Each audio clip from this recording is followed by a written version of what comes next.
হচ্ছে আপনার আর কোনো প্র্যাকটিস করার প্রয়োজন নেই স্যার। এখনো আপনার নিশানা একদম পাক্কা আছে।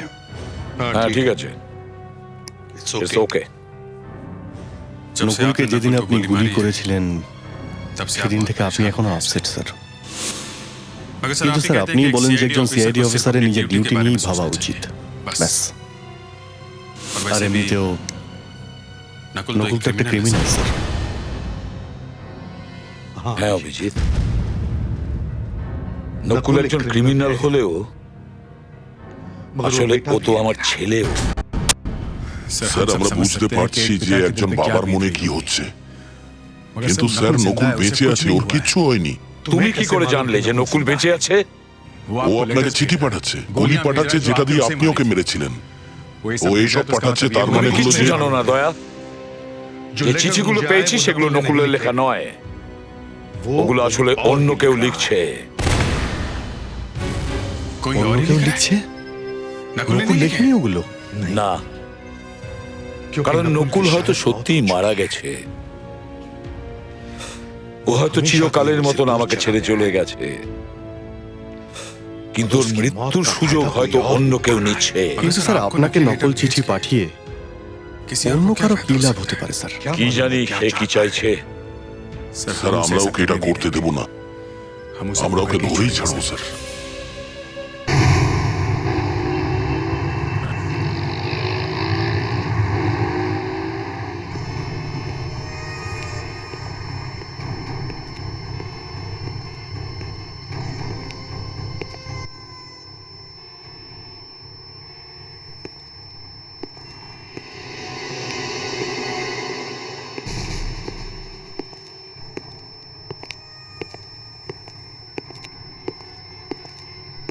জুতো দেখে তো মনে হচ্ছে না এই মহিলা।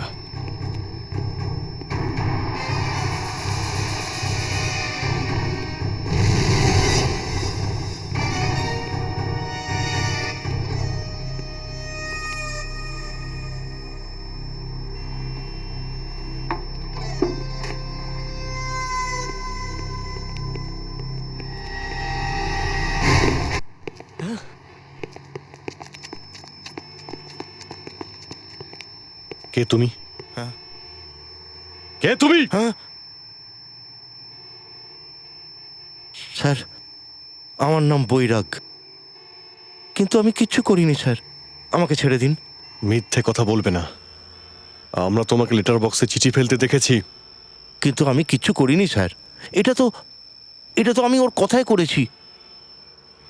কার কথায়? হ্যাঁ আমি ওকে চিনি না।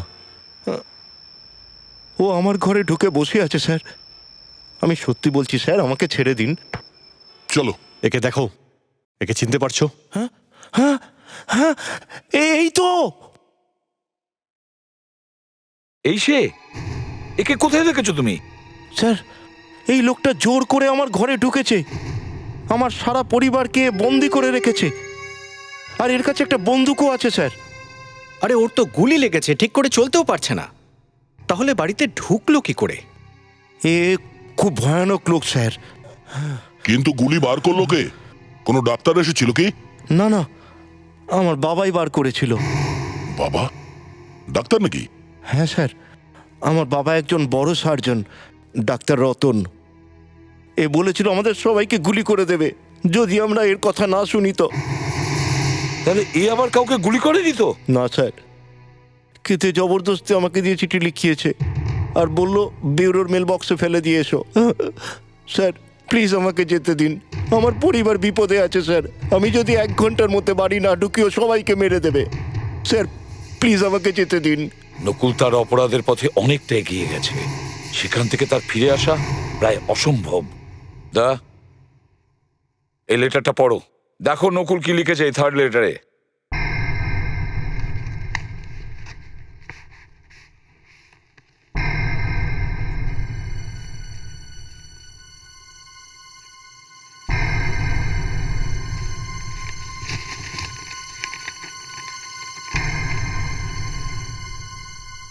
বাবা আপনি যে 3টে গুলি আমাকে মেরেছিলেন তার মধ্যে 2টি তো আমি আগেই পাঠিয়ে দিয়েছি। এখন এই 3 নম্বর মানে শেষ গুলিটা আপনাকে পাঠাচ্ছি। আপনি জানলে ভীষণ দুঃখ পাবেন যে আমি বেঁচে গেছি। ডাক্তার আমার 3টে গুলি বার করে দিয়েছে। উনি আমাকে অনেক সাহায্য করেছেন। এখন আপনার সাহায্যের প্রয়োজন। আমি ইন্ডিয়া থেকে বাইরে যেতে চাই। আপনি যদি আমাকে সাহায্য না করেন তাহলে ডাক্তার আর ওর পুরো পরিবারকে আমি প্রাণে মেরে দেবো। স্যার, স্যার প্লিজ আমার বাবা মাকে বাঁচান। প্লিজ স্যার, ওর কথা শুনে নিন, না হলে ও আমার মা বাবাকে মেরে ফেলবে। তুমি একদম ভয় পেও না, সেরকম কিছুই হবে না। দক্ষ, ওর গায়ে একটা ছোট ক্যামেরা লাগিয়ে দাও আর ওকে ফিরে যেতে দাও, কারণ ওর তাড়াতাড়ি বাড়ি ফিরে যাওয়া দরকার। তোমার ছেলে এখনো ফিরে আসেনি কেন? ও আবার ঠকালো না তো? হ্যাঁ, না না, ও এমন করতে পারে না। ও এসে যাবে। আমার মনে হয় না ও আসবে। তুমি যখন ব্যুরোতে লেটার দিতে গেছিলে তখন তুমি 25 মিনিটে ফেরত চলে এসেছিলে, তাহলে ও আসছে না কেন? হ্যাঁ, আমি বললাম না আপনাকে, ও ঠিক এসে যাবে। যা যা বলেছো তুমি তাই তো করেছে ও। দয়া করেছো আমার ওপর? হ্যাঁ, দয়া করেছো আমার ওপর? তোমার জীবন বাঁচিয়েছে। 3টে গুলি না বার করলে তুমি এই বন্দুক ওঠাতে পারতে না। যদি ও 5 মিনিটের মধ্যে ফেরত না আসে তাহলে আমি তোমার বউকে গুলি করে দেবো। না না, ওকে ওকে কিছু করবেন না। যদি চান আমাকে গুলি মারুন।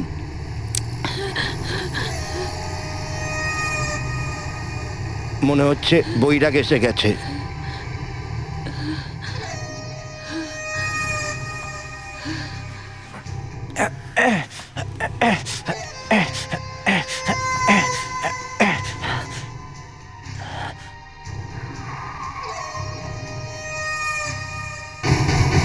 শোনো,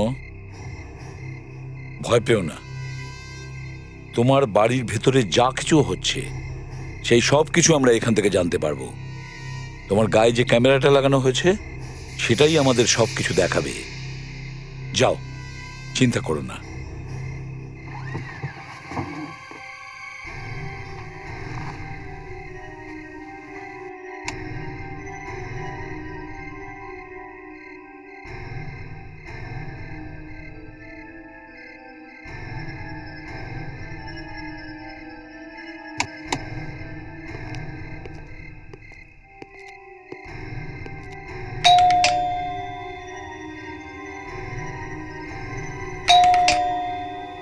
কেউ খুলছে না কেন দরজা? মা, মা, বাবা, কোথায় চলে গেল সবাই?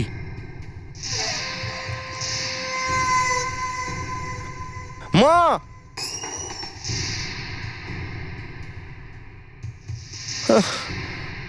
মা, বাবা,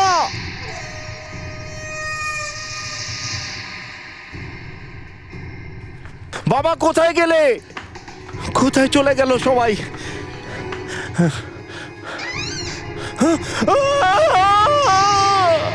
মাই গড, মনে হচ্ছে নকুল জেনে গেছে যে আমরা এসে গেছি। হয়তো মেরে দিয়েছে ওদের। Let's go.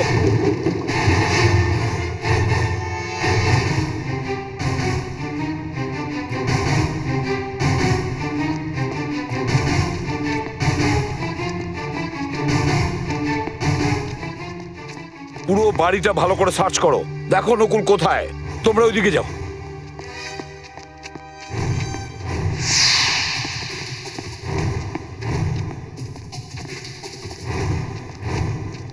মাই গড,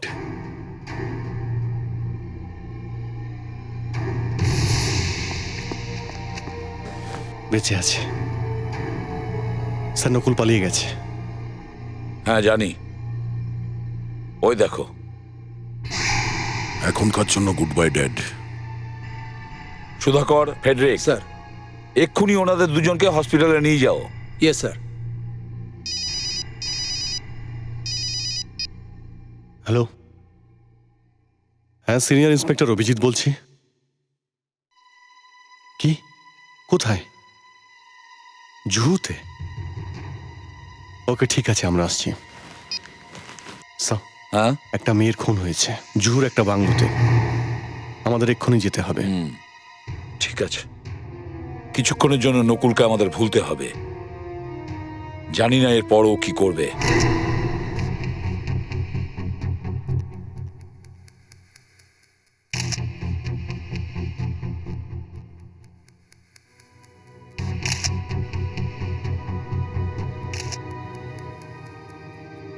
এসব হলো কিভাবে? হ্যাঁ, স্যার আমার বাবা মা লোনাভালা গেছেন, আমি বাড়িতে একা ছিলাম, এই জন্য আমি আমার সব বন্ধুদের এখানে ডেকে নিয়েছিলাম। স্যার আমরা বুঝতে পারিনি রাহুলের বাড়িতে এসে আমরা সবাই সমস্যায় পড়ে যাব। আমি জিজ্ঞেস করছি ওই মেয়েটি খুন হলো কিভাবে? কি হয়েছিল এখানে? স্যার 11টা অবধি সব কিছু ঠিকঠাক ছিল, তারপর আমাদের একঘেয়ে লাগছিল, তাই আমরা ভাবলাম কোনো গেম খেলা যাক। গেম? এত রাতে তোমরা কোন গেম খেলছিলে? স্যার হুডানিট। হুডানেট? সেটা আবার কিরকম গেম? স্যার, এই গেমে প্রত্যেকের নামে একটা চিরকুট রাখা হয়। একটা চিরকুটে মৃত ব্যক্তির নাম লেখা হয়, আর একটা চিরকুটে খুনির। আর স্যার যে ওই পুলিশের চিরকুট পায়, ও খুনিকে খোঁজে। আর স্যার তারপর আমরা সবাই আলাদা আলাদা লুকিয়ে গেছিলাম স্যার।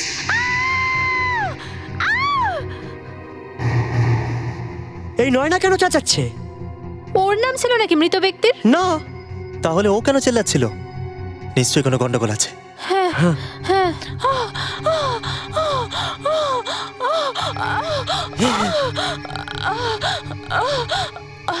স্যার আমরা ঘরের সব দরজা জানলা বন্ধ করে দিয়েছিলাম, আর আর আপনাকে ফোন করেছিলাম স্যার। এই কাজটা তোমাদের মধ্যেই কেউ করেছে? না স্যার। তোমাদের মধ্যেই কেউ ওই মেয়েটাকে খুন করেছে? যখনই গেমটা শুরু হয়েছিল তখনই তোমাদের মধ্যে কেউ এই গেমের সুযোগ নিয়ে ওকে খুন করে দিয়েছে। স্যার, এই গেমটা খেলার জন্য সতীশই আমাদের বলেছিল। একটা কথা বলো, এরকম একটা ভয়ঙ্কর খেলার কথা তোমার মাথায় এলো কি করে? খেলার জন্য আর কোনো গেম খুঁজে পাওনি? স্যার ওরা সবাই বোর হচ্ছিল, তাই আমি এই গেমটা খেলতে বললাম।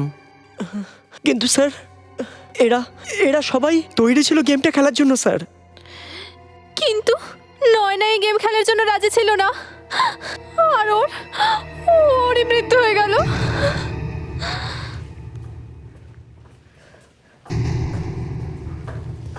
যখনই এই মেয়েটার খুন হয় তখন শুধু তোমরাই তো এখানে ছিলে, তাই না?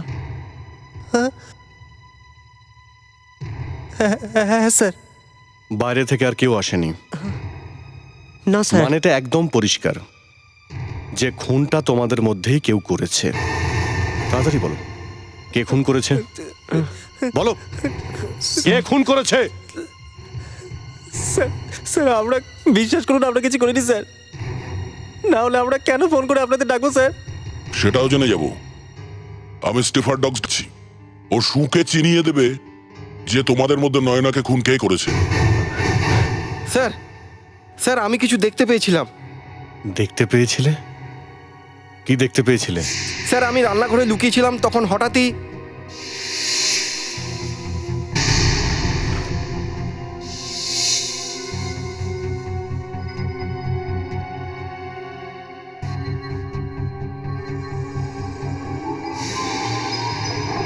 স্যার ওই লোকটা যে ঘড়িটা পড়েছিল ওটা অন্ধকারেও জ্বলতো। অন্ধকারেও জ্বলতো, তার মানে ঘড়িতে রেডিয়াম ছিল। হ্যাঁ স্যার। অদ্ভুত ব্যাপার, তুমি এত কিছু দেখলে, ওই লোকটা তোমার চোখের সামনে থেকে ছুরি নিয়ে গেল, তুমি চিৎকার কেন করলে না? এই লোকটার ব্যাপারে তোমার বন্ধুদের তুমি কেন বলনি? স্যার আমি ভেবেছিলাম ও আমাদের মধ্যেই কেউ, যে খেলায় খুনি হয়েছে আর অ্যাক্টিং করার জন্য ছুরি নিয়ে যাচ্ছে। তোমাদের কারোর ঘড়িতে রেডিয়াম লাগানো আছে? দেখি, যে যার ঘড়ি দেখাও।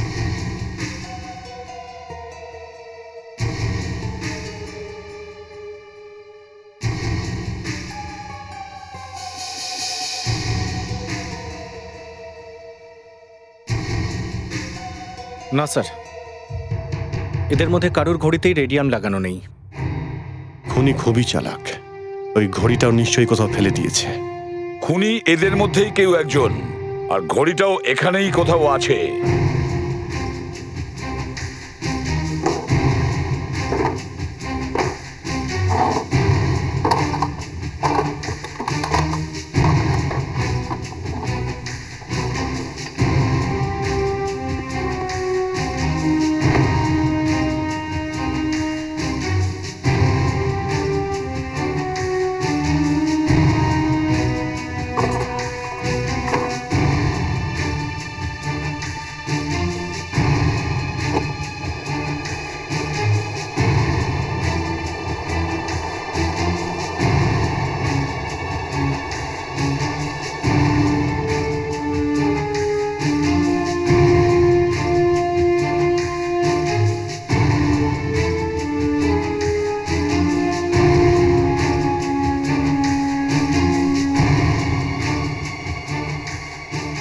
মাই গড, ও মাই গড।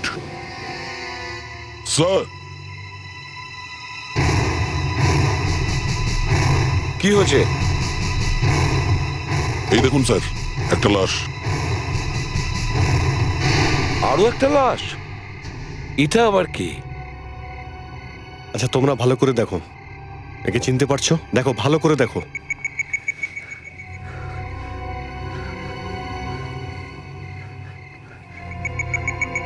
না না না স্যার, আমরা তো একে কখনো দেখিনি স্যার। গল্পে তো একদম পুরো নতুন মোড় এসে গেল। আমাদের তো মনে হচ্ছিল খুনি এদের মধ্যে কেউ। কিন্তু স্যার, ব্যাপারটা তো অন্যরকম লাগছে। এখানে দুটো খুন হয়েছে, আর এদের মধ্যে তো কেউই একে চেনে না। এই লোকটা ঠিক কে?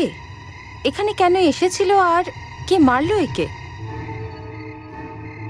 স্যার, আঘাতের তো কোনো চিহ্ন দেখতে পাচ্ছি না, তাহলে মারা গেল কি করে? হ্যাঁ, জামা কাপড়েও সামান্য রক্ত লেগে আছে। আঘাতটা হয়তো ভেতরে আছে। স্যার এই দেখুন, ছুরির ক্ষত। একেও ছুরি দিয়ে মারা হয়েছে স্যার। কিন্তু স্যার, এর কাপড়ে ছুরির কোনো চিহ্নই নেই স্যার। আর যেখানে ছুরি মারা হয়েছে সেখানে কাপড় ছেঁড়াও নেই স্যার। এই দেখুন। তার মানে হলো খুনি ওকে ছুরি দিয়ে মারার পর জামাটা পুড়িয়েছে। আর খুব তাড়াতাড়ি পরানো হয়েছিল, ওর মাপেরও নয়। এই দেখো প্যান্টটা দেখো, প্যান্টটা অনেকটাই বড়, আর জ্যাকেটটাও অনেক বড় মনে হচ্ছে। এই খুন কে করতে পারে?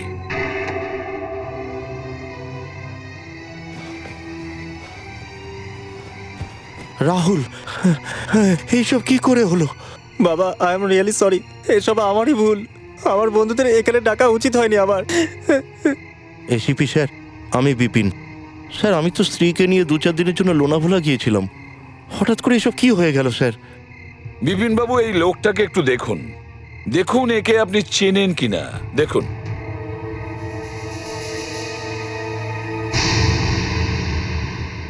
না, আমি একে আগে কোনোদিন দেখিনি। হয়তো আপনার ওয়াইফ চিনতে পারে। আপনি প্লিজ একটু দেখুন।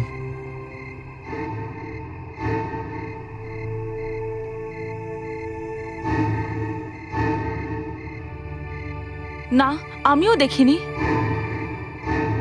যদি আপনাদের মধ্যে কেউ একে নাই চেনেন, তাহলে এই লোকটা আপনাদের বাড়িতে কি করছিল? স্যার, রাহুল, ওই যে মেয়েটি তোমার বন্ধু যার খুন হয়েছে, ওটা কোথায় হয়েছে? বাবা, তোমার ঘরে। আমার ঘরে? ও মাই গড!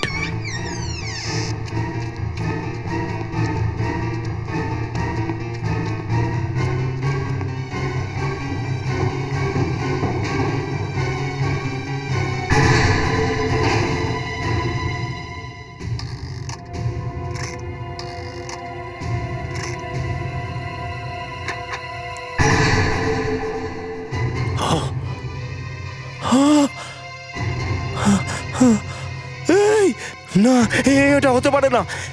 এটা কিছুতেই হতে পারে না। কোথায় গেলে? আমি কিছু হিরে এই ত্রিজুড়িতে রেখেছিলাম, সব চুরি হয়ে গেছে। চুরি হয়ে গেছে? আমি সর্বশান্ত হয়ে গেলাম। তুমি নিজেকে নিজে সামলাও একটু। একটা মেয়ে এখানে খুন হয়েছে যে তার বন্ধুদের সাথে ছিল, আর গাড়িতে এমন লোকের লাশ পাওয়া গেল যাকে এখানে কেউ চেনে না। আবার এখান থেকে হিরে উধাও, কেউ সিন্ধুক ভেঙে নিয়ে গেছে। বুঝে উঠতে পারছি না চক্রান্তটা কি। এই তিনটে ব্যাপারে একটার সঙ্গে আরেকটার মিল নেই। হ্যালো। স্যার, আমি গীতা বলছি ফরেনসিক ল্যাব থেকে, ডক্টর অঞ্জলিকার অ্যাসিস্ট্যান্ট। হ্যাঁ বলো গীতা। স্যার, ডক্টর অঞ্জলিকা বলেছিলেন এখানে একটা ডেড বডি আসবে পোস্টমর্টমের জন্য, কিন্তু আমি তো এখানে প্রায় 2 ঘন্টা ধরে অপেক্ষা করছি। এখনো পর্যন্ত তো কোনো বডি আসেনি। কিন্তু অ্যাম্বুলেন্স তো এখান থেকে অনেক আগেই বেরিয়ে গেছে, এখন পৌঁছায়নি কেন? ঠিক আছে, তুমি ওখানে থাকো, আমি তোমাকে পরে ফোন করছি। Okay sir. হ্যাঁ স্যার, অ্যাম্বুলেন্স এখনো ফরেনসিক ল্যাবে পৌঁছায়নি। কি? অ্যাম্বুলেন্স পৌঁছয়নি? তাহলে গেল কোথায়?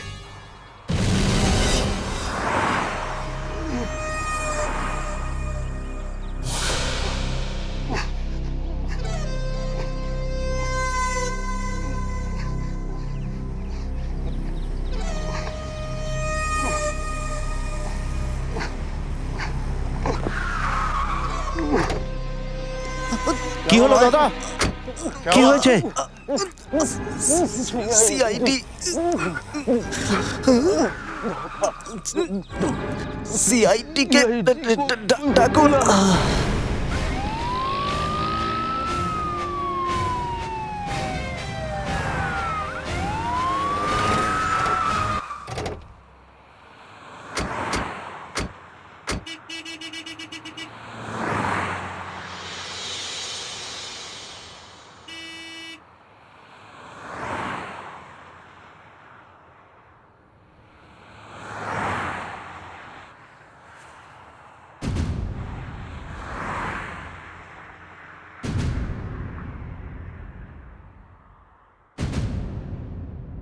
অদ্ভুত ব্যাপার, নয়নার লাশ ভেতরে, দুজন ওয়ার্ড বয়কে মেরে দেওয়া হয়েছে,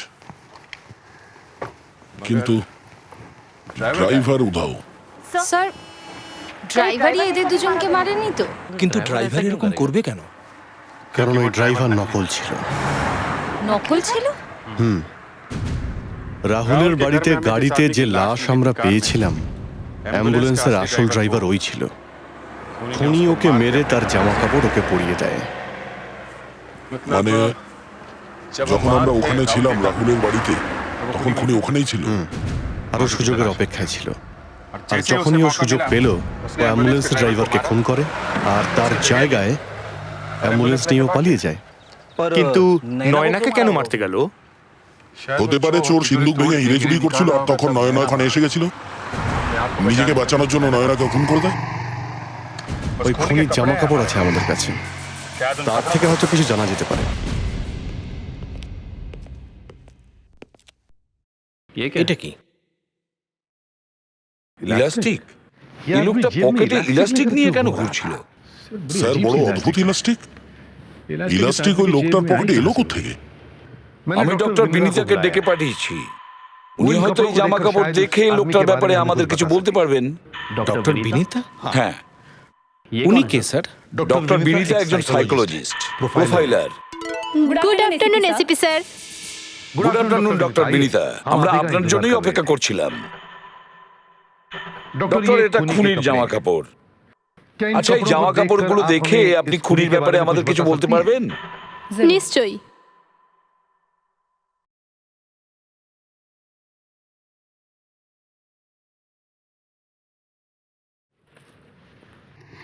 ডক্টর, আপনি কি শুধু জামা কাপড় দেখে ওই খুনির ব্যাপারে সবকিছু বলতে পারবেন? সবকিছু তো নয়, কিন্তু অনেক কিছুই বলতে পারি। এটা কি কোনো অ্যাস্ট্রোলজি নাকি? না না, এটা একটা সায়েন্স। স্যার, আমার মনে হচ্ছে এটা কোনো বড় অপরাধী নয়, ছোটখাটো চুরি ডাকাতি করে কোনো লোক। এর কাছে খুব বেশি টাকা থাকে না, কিন্তু এই বড় লোক হওয়ার স্বপ্ন সব সময় দেখে। আর যখন এর কাছে কিছু টাকা আসে, এই সব টাকা ফ্যাশনেবল জিনিসের উপর খরচ করে।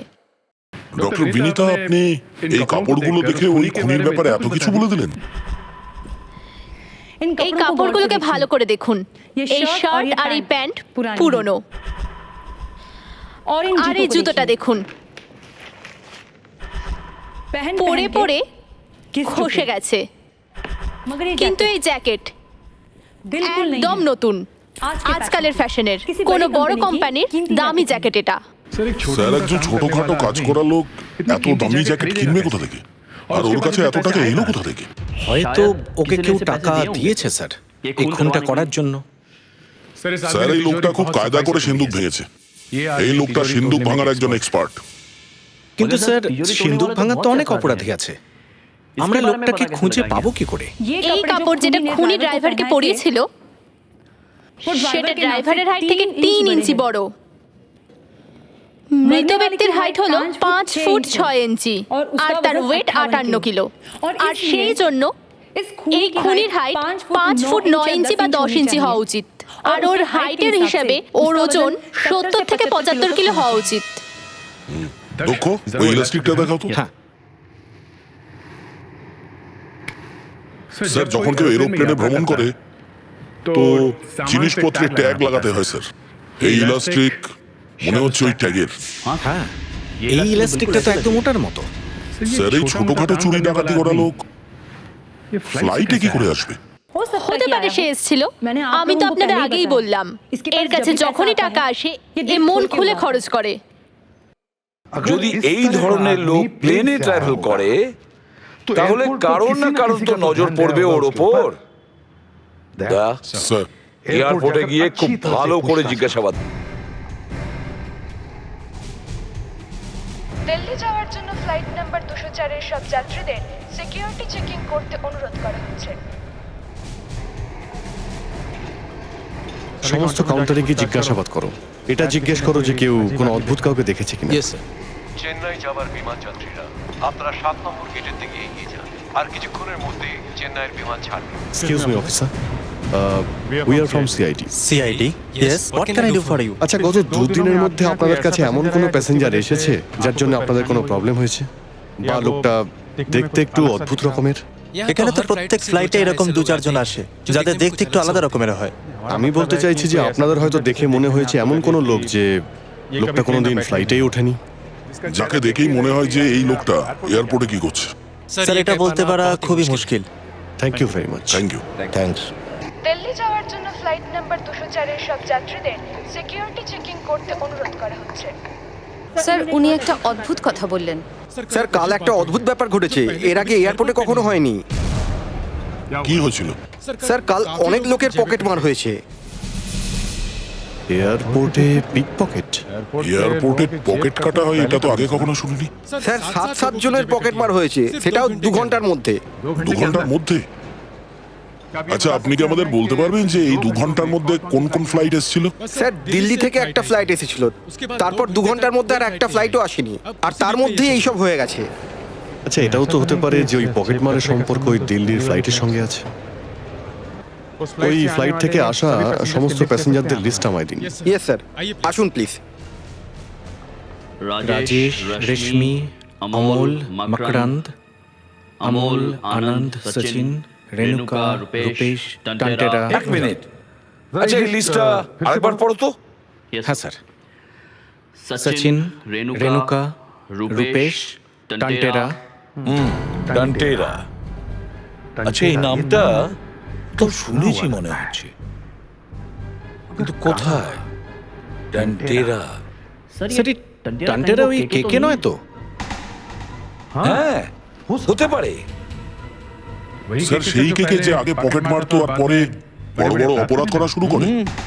আর আজকাল ও সিন্দুক ভাঙার এক্সপার্ট হয়ে গেছে। সিন্দুক ভাঙার? স্যার, ওই বিপিন বাবুর যে সিন্দুক ভাঙা হয়েছে সেটাই কে করেনি তো? হ্যাঁ, হতে পারে ওই করেছে স্যার। স্যার, দিল্লি যেতে যেতে এয়ারপোর্টে ওই লোকটা 4-5 জনের পকেট কেটে দিয়েছে স্যার। লক্ষ্য, তাড়াতাড়ি দিল্লি পুলিশকে ইনফর্ম করো এই টান্টেরার ব্যাপারে, আর ওনাদের রিকোয়েস্ট করো যে ওকে ধরার যেন চেষ্টা করে। আর দয়া স্যার, তুমি আর অভিজিৎ দিল্লি যাওয়ার জন্য রেডি হও। দেখা যাক ওই টান্টেরাই আবার সেই কেকে নয় তো।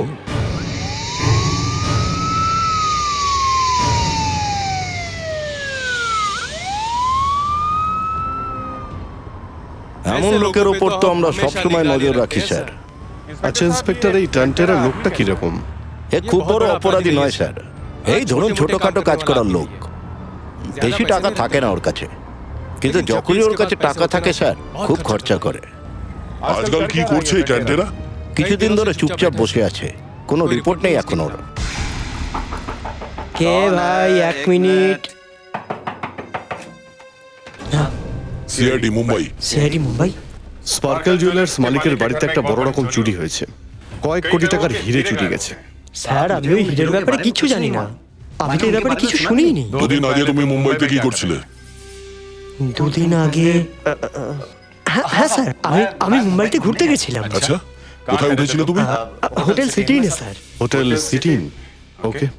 আচ্ছা, তুমি মুম্বাইয়ে গিয়েছিলে কি করে? প্লেনে গিয়েছিলে না? হ্যাঁ স্যার। গুড। আর টিকিট কি করে কিনেছিলে তুমি? ক্যাশ দিয়ে। কোথা থেকে কিনেছিলে? দিল্লি এয়ারপোর্ট থেকে। দিল্লি এয়ারপোর্ট থেকে তুমি টিকিট কিনেছিলে না মুম্বাই থেকে তোমাকে কেউ পাঠিয়েছিল? কি বলছেন স্যার?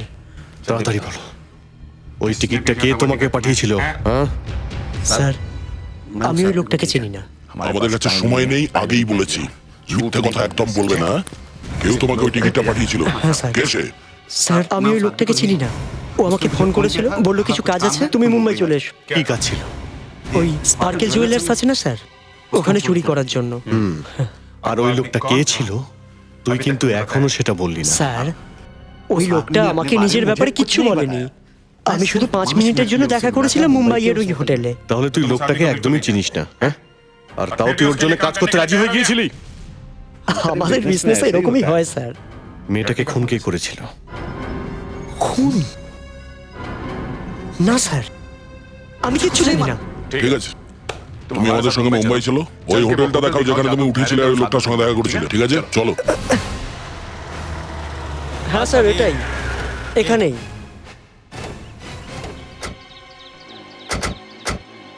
এই হোটেলেই sir. Excuse me. Yes sir. আমরা সিআইডি অফিসার। সিআইডি থেকে?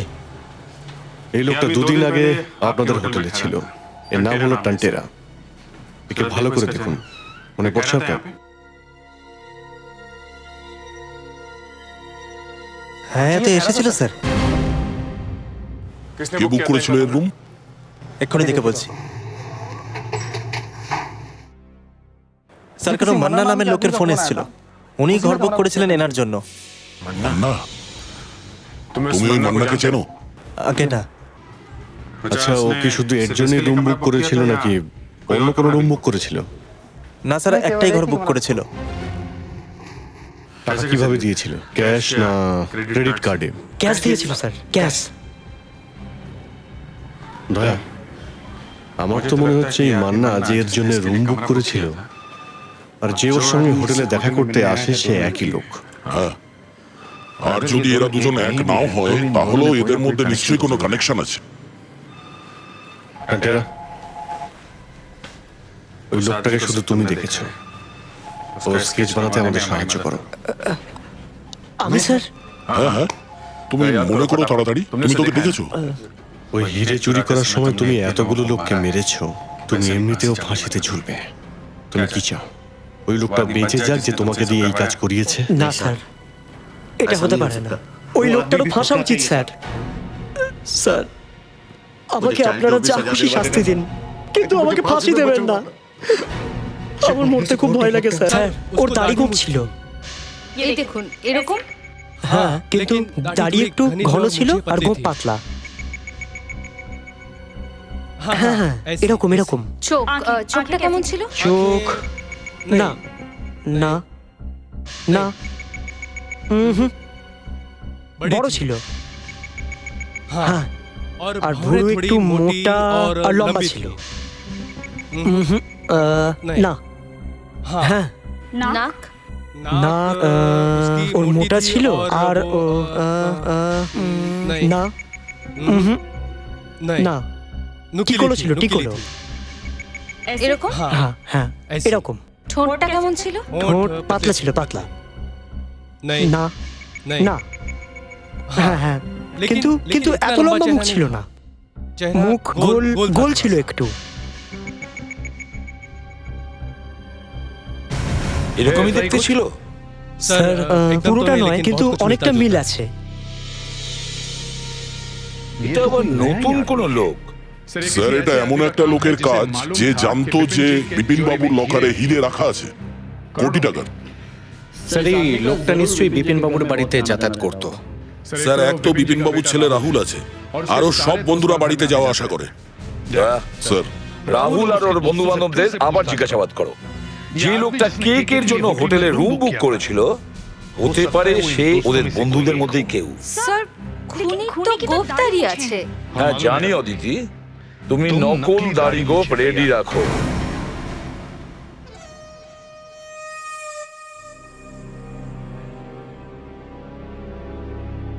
এসিপি স্যার, হিরেটা তো খুঁজে পেলেন না, এদিকে দাড়ি আর গোঁফ নিয়ে পড়ে আছেন।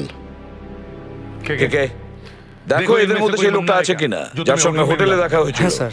ভালো করে দেখো।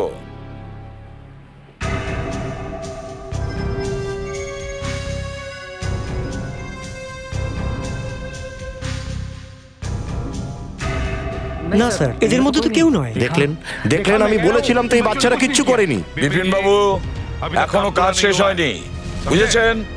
স্যার, এদের প্রত্যেকের মুখে দাড়ি গোঁফ লাগাও। এবার তো বাড়াবাড়ি হচ্ছে। এসিপির মাথা খারাপ হয়ে গেছে। চুপচাপ দাঁড়িয়ে থাকো, বুঝলে? মাথার চেক আপও হবে পরে, আগে শুধু মুখ দেখতে হবে। স্যার হয়ে গেছে। কে কে? হ্যাঁ স্যার। এবার দেখো, ভালো করে দেখো।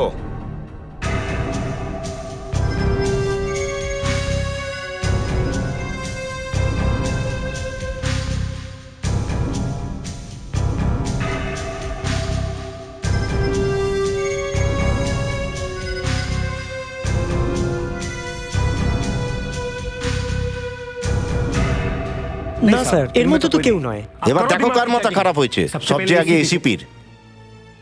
সত্যি আমার মাথায় কিছু ঢুকছে না, বুঝে উঠতে পারছি না কি হয়েছে। বোঝবার জন্য যথেষ্ট পরিশ্রম করতে হয়। খুনি গাছের ফল নয়, যখন চাইলাম পেরে নিলাম। আর মাথা মোটারা এটাও বোঝে না যে ঠিক ডিটেকশন কাকে বলে। দয়া, স্যার, বিপিন বাবুকে দাড়ি গোপ লাগাও। এটা কি বলছেন আপনি? হ্যাঁ, কি বলবো, কান্না পাচ্ছে আপনাদের কাজকর্ম দেখে। হাতরে বেড়াচ্ছেন আপনারা ডিটেকশন করতে গিয়ে। আপনি যদি আপনার মুখটা বন্ধ করেন, তাহলে আপনার এই সুন্দর মুখে আমি দাড়ি গোপটা লাগিয়ে দিই। হ্যাঁ,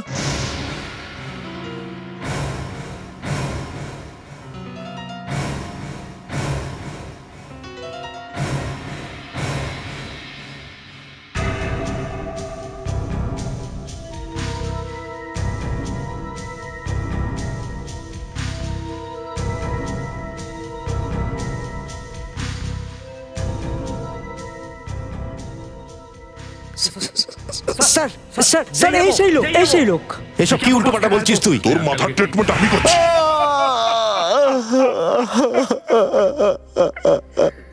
আমার ব্যবসা খারাপ হয়ে গিয়েছিল। আমি একটা প্ল্যান তৈরি করেছিলাম, কে দিল্লি থেকে ডেকেছিলাম ঘরেতে চুরি করার জন্যে। আমরা ঘর ছেড়ে চলে গিয়েছিলাম। কিন্তু তোমার ছেলে সমস্ত গোলমাল করে দিয়েছে। ও বেচারি কিভাবে জানবে যে ওর বাবাই এই প্ল্যানটা করেছে?